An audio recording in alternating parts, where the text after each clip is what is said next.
Karen, thanks so much for joining me today. Thank you. I'm happy to be here with you.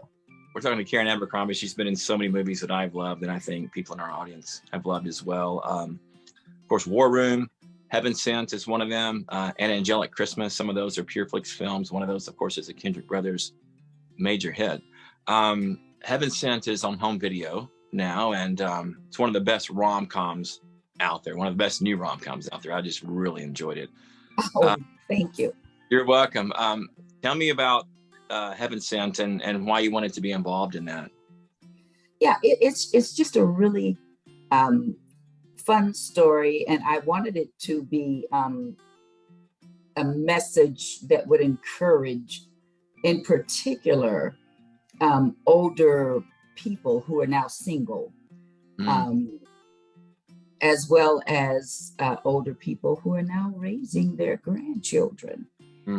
And due to some death in the family or drug addiction, there are a lot of grandparents who plan to just travel, after they retired and just do other things that they had dreamt about doing before they retired. And now they are raising their grandchildren.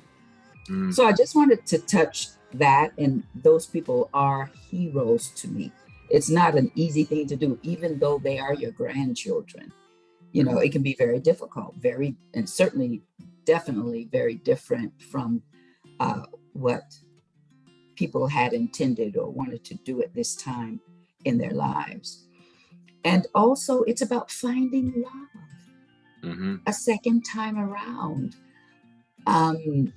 Many older people feel that, one, because they're older, they are no longer attractive or interesting, or some feel maybe because they had that one love of a life that they would never experience, that there was no possibility that this could happen to them again, and so they remain lonely, or just living life in the past.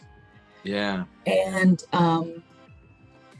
pretty much those reasons, and very important. I know people who are vital and they've just stopped, because they've lost a mate, or they've stopped because they're raising their grandchildren, and just wanted to encourage them.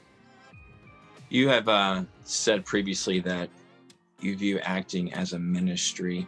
I'm curious if you could expand on that. What do you mean by that, and how has that impacted your career? Your view of acting. Oh, it is a ministry to me. It's my gifts, as well as my life, God-given, and so to the best of my ability, I want to use the gifts that He's given me in a way that would honor the giver, as well as in excellence, because it is first between me and God. I may be saying someone else's words, but while I'm doing it and trying to do it in excellence, it's a form of praise for me. Yeah, using your talents for the kingdom. Yeah. Karen, I was, before we started recording here, I was telling you about this, but I was watching Guardians of the Galaxy 3 last week, and you know where I'm going here, but the audience might not. I was, credits were getting ready to roll, and the lead character was traveling back to Earth to visit his I think it was his grandfather. Yes, it is. Chris Pratt, of course. He knocks on the door, and he opens it, and there you are. And couldn't believe it, because this interview had already been set up, and I said, I think that was Karen Abercrombie, but I'm not sure, and I wanted to rewind it, but of course I couldn't. I'm in the theater. So tell me how you landed that role and why you wanted to do it. I mean, I think the answer is it's very interesting. My agent, I've got a couple agents, reached out to me, one of my agents, and asked if I would be interested, and I was like, yeah, sure. And then I did the audition, And we started communicating with Marvel, and then everything went quiet. And then got another email, we're going to start taping in Atlanta, blah, blah, blah, blah, blah, blah. But I think that God is going to start taking back territory. And his opening the door up for me there, I think, I don't know, reverberation or whatever, it's stuff's going to happen. And it's just the beginning of moving back in, you know, and it's an opportunity to be what we profess to be. Even if you're not running, grabbing people, taking them to the back and trying to save them or share the message of Christ, we can do that in how we respond. You know, as a matter of fact, the proof is always in the pudding. We can say anything and live like hell, you know? But so the opportunity to be there and be light and just love on people and use the gifts I've been given, it was an honor. You said taking back that territory. Do you mean just the church? From darkness, yes. All of entertainment, all of the media. Yes, absolutely. That is what I meant. Yeah, you know, all these companies that I watch, that I deal with, a lot of these like Pure Flix and Angel Studios and all these, they seem to be growing right now and just producing excellent content, and you're part of that. So I agree with what you're saying. Karen, a lot of folks, I got to know you, of course, in War Room. That was the first time I'd seen you, even though you were a prominent actress before that. Did you think it would be a hit when you were making it? And what was your emotions that second weekend when it hit #1? Blown away. Yeah. Blown away. Yeah. You know, and it has taught me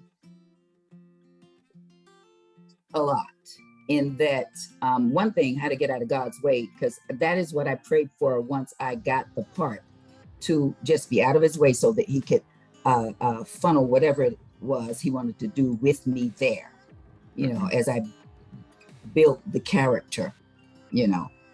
And the other thing was, no, it blew my mind, but he's just up to some stuff, you know, he's up to stuff. And I'm grateful that he included me in this. Yeah. Oh, you even had a role in Saved by the Bell, by the way. I put this on my notes here, and it kind of, I didn't know this. Back in '96, I think, or back in the '90s, the Saved by the Bell, the new class. Yes. You had a small role in Saved by the Bell. That just, so it's like God has used you in so many areas of the entertainment industry. Tell me about the future. What hold for you, and what projects are you working on that you want people to know about? I've got something called the book club. I don't know how much I can give away, that I'm going to be pitching and trying to raise money for. It's a Christian, well, I know it because I feel it, that it has such great potential to just reach all people. Basically, the tree of in Eden, of knowledge and good and evil. What happened to it? So in my world, it was cut down and turned into a book.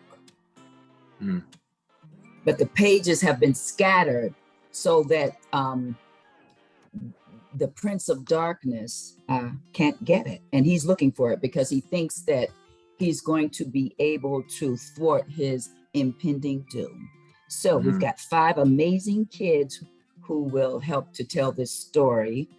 And for many reasons, I chose children because, you know, society's eating our kids up, eating them up, spitting them out.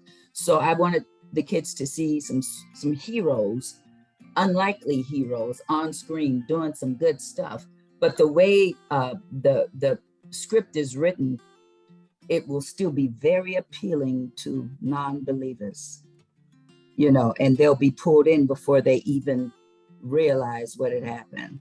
But it's Harry Potter-esque. It's a trilogy, and I'm very excited about it.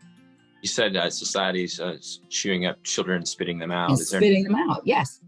Is there darkness? Is that just a general comment about the darkness in the world and social media? Oh yes, but attacking our children like never before. Mm-hmm. And so, you know, I have to do what I can do. That goes back to your initial comment about clawing, getting the kingdom back inch by inch, I guess. Those are my words. Yes. We've been speaking to Karen Abercrombie. She's in the movie Heaven Sent, which is now on home video. And she's in Guardians of the Galaxy 3, but you got to stand there the whole movie to watch her at the very end. It's worth seeing. Hey, Karen, God bless. Yes. Thanks. Oh, no, you're wonderful. Thank you for everything. Continued blessings to you and yours.